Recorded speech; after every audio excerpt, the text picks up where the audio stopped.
Day 29 classic Daihatsu L510 rebuild. I couldn't do any welding yesterday because the neighbour was selling his house and he has viewings on Fridays, so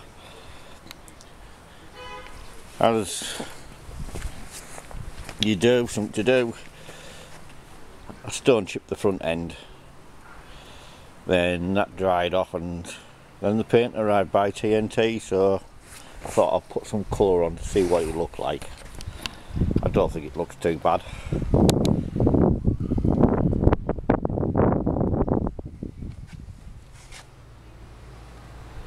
A bit bright, but not too bad.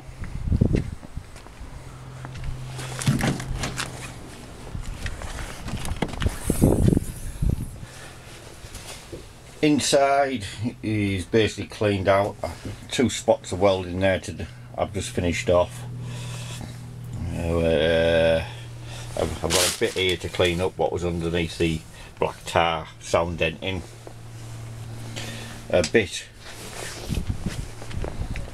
by the handbrake lever mountings,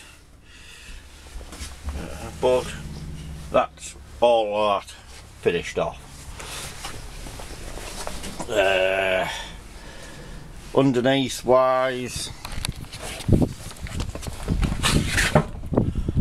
all the back stone chipped, the rest all cleaned off. I've got some welding to do down the edge of the sill and stuff. Back end ready for pink paint basically.